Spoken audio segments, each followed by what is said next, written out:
Olá, pessoas, bem-vindos de volta, bem-vindos, bem-vindas, bem-vindos. Vamos fazer então a criação das habilidades gerais de Elinor. Eu vou usar um sistema bem semelhante do que eu tinha feito antes, que é eu vou olhar a lista de habilidades gerais e vou estabelecer certas coisas que a personagem com certeza terá.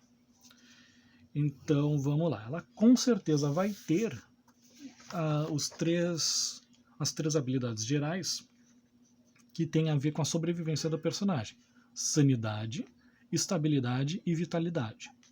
Então, em sanidade, a personagem começa com 4 pontos.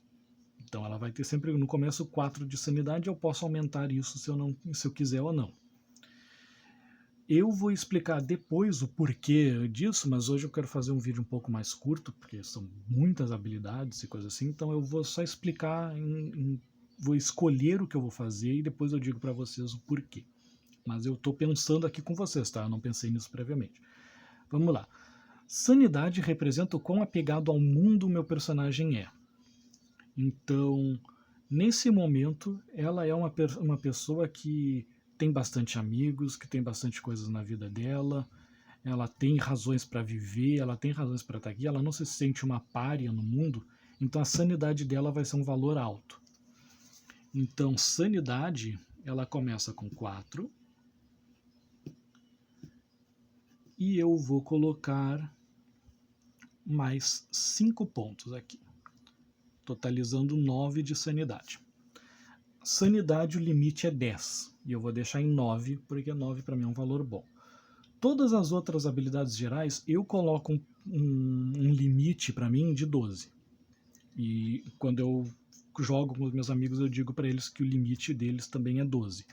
O jogo incentiva que as habilidades de sobrevivência do teu personagem tenham um limite 15. Eu prefiro 10 em sanidade, 12 em estabilidade e vitalidade, porque eu sinto que o jogo fica melhor com 12. 12 funciona muito melhor, depois eu digo por quê.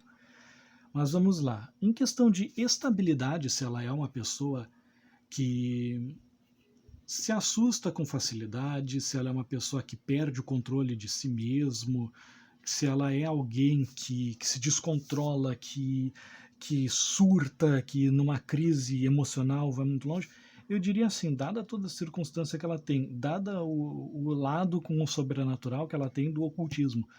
Vou fazer uma pergunta aqui bem simples para um oráculo, e eu quero saber o seguinte: oráculo, a Elinor acredita no sobrenatural mesmo? Eu vou rolar com vantagem, eu vou rolar 2 dados e pegar o melhor resultado, porque eu acredito que sim. Eu não sei se ela é no sentido de ter visões, assim, de falar com fantasmas e coisas assim, mas ela acredita no sobrenatural? Sim, ela acredita no sobrenatural. Ela acredita que as cartas tenham um quê sobrenatural e ela acredita que existem forças sobrenaturais no mundo. O que faz com que no momento que ela vê um homem-peixe caminhando pelas ruas, ela não se assuste tanto quanto uma pessoa extremamente cética. Lembremos que no Lovecraft, nos contos de Lovecraft, o que fazia nossos antepassados sobreviverem com mais facilidade é que eles tinham uma percepção de realidade muito mais maleável, muito mais aceitável do que o homem moderno. Lovecraft dizia que a rigidez da mente moderna, na verdade, é a queda, a ignorância do homem antigo.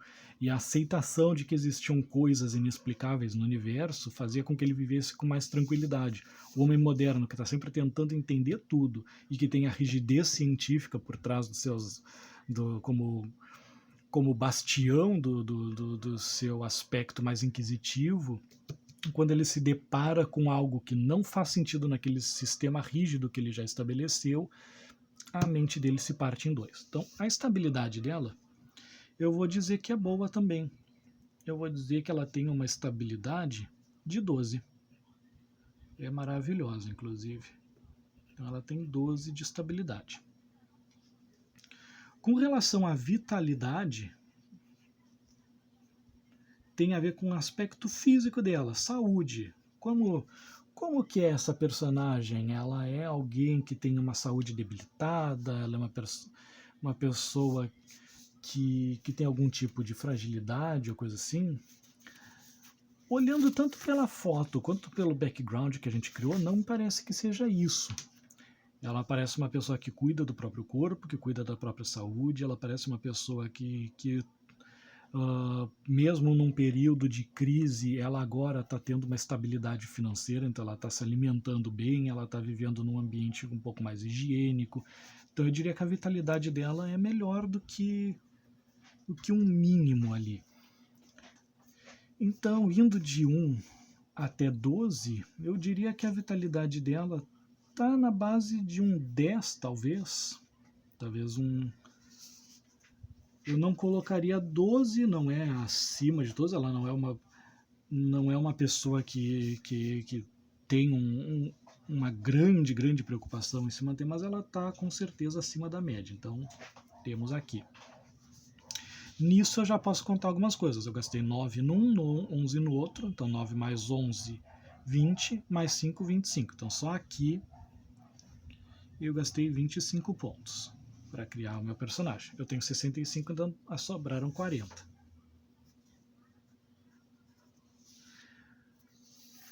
Com relação ao combate, vejamos o que eu imagino dessa personagem. Uma das coisas interessantes desse jogo é que ele não tem um lastro com a realidade. O que isso significa? Ele é um jogo 100% narrativista. A preocupação dele não é, sim, eu botei pontos em briga, então eu tenho que justificar isso na história da personagem. Ela tem pontos em briga porque ela praticou jiu-jitsu, coisa assim. Não, eu posso simplesmente criar a Dona Florinda aqui, se eu quiser. Narrativamente, a Dona Florinda é só uma dona de casa, mas mecanicamente a Dona Florinda é capaz de dar um pontapé no seu Madruga que faz ele voar por alguns metros, né, da porta da casa dele até o portão de entrada da vila. Então, se eu quiser fazer com que ela seja uma personagem que se defenda bem, independente da narrativa disso fazer sentido ou não, eu posso justificar na minha cabeça o que eu quiser. Eu posso, do background dela não precisa ter algo assim. Então, por exemplo, eu não imagino ela sendo alguém que usa armas de fogo, mas eu imagino ela alguém capaz de se defender numa briga, e acho ela também capaz de se defender ali usando algum punhal, alguma faca, algum canivete, alguma coisa que caia em mãos dela. Então, com relação a isso, briga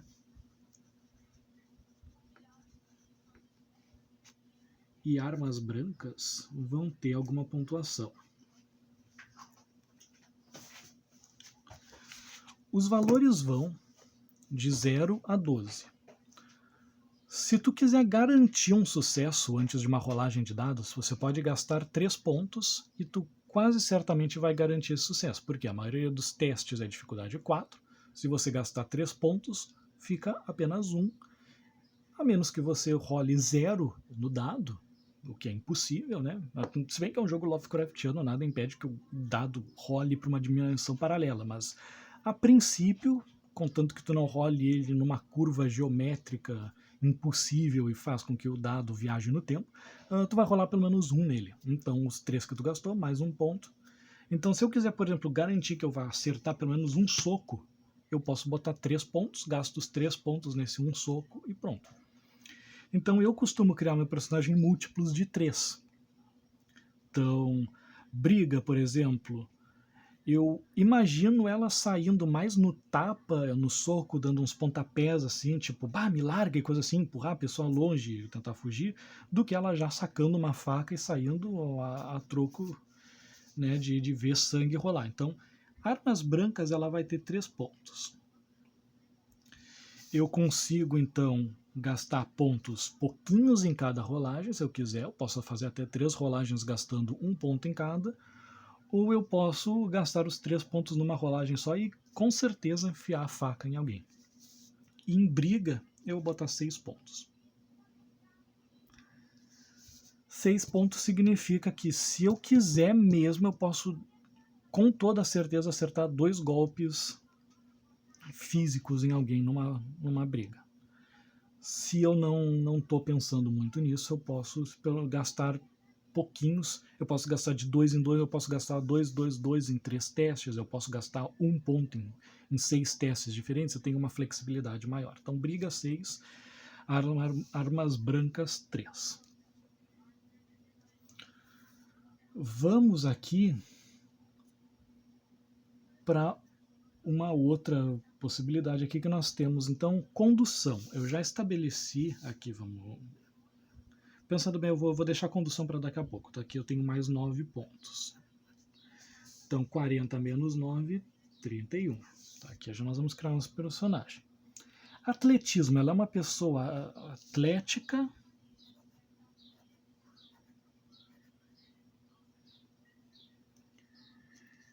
ou fuga.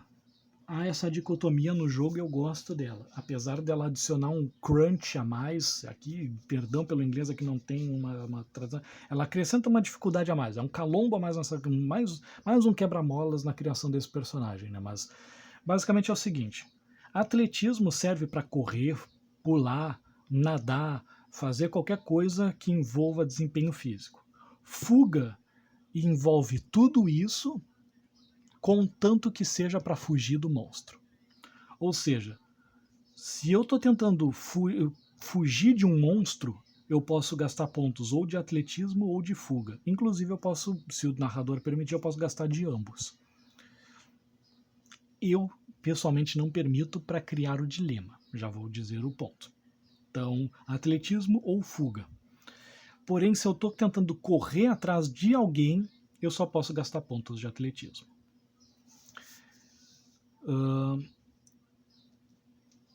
Então, na criação do personagem, você decide se você quer botar mais pontos em atletismo ou mais pontos em fuga.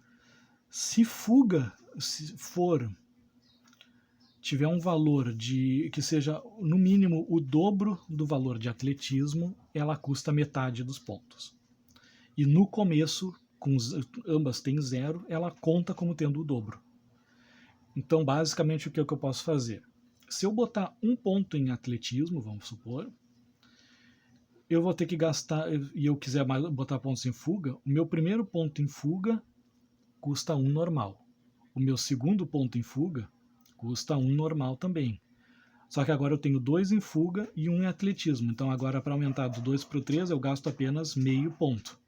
Eu faço de conta que esse meu dedo está cortado ao meio. Então eu gastei só 2,5 para ir para 3. Se eu quiser ir para 4, eu gasto 3 pontos, entende? Então, o que o jogo indica que você, se você for botar ponto em ambas os atributos, coloque primeiro pontos em atletismo e depois coloque pontos em fuga. O que eu vou estabelecer aqui com a nossa personagem? Eu não vou botar pontos em fuga. Se bem que eu imagino ela, agora vamos para o ponto. Eu imagino ela uma pessoa proativa, tentando pular atrás de alguém, correr, pular muro, para perseguir alguém numa situação. Imagino ela fazendo isso. Eu imagino ela indo atrás de alguém ativamente. Então, eu vou colocar pontos em atletismo. Não botar muitos, mas eu acredito que eu vou colocar pelo menos aqui...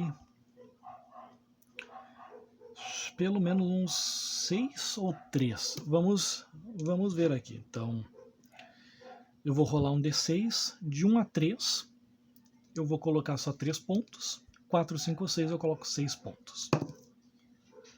Rolei um 4, então ela tem 6 pontos em atletismo. Tendo 6 pontos em atletismo, então ela não vai ter nada em fuga. Então, tem o seu lado bom. Eu tenho pontos aqui para gastar caso eu vá perseguir alguém. O meu lado ruim é, assim, no momento eu precisar fugir desse alguém que eu estava perseguindo, eu posso estar bem ferrado. Então, temos aqui um bom dilema. Então, aqui eu gastei 6 pontos. Eu vou, então, mostrar aqui que foram mais 6 pontos. De 31 eu caí para 25. Até agora nós não chegamos em nenhum dos pontos que tem a ver com a nossa habilidade, com os nossos benefícios ocupacionais, que são Punga e psicanálise. Então a gente já vai ir para eles agora. Punga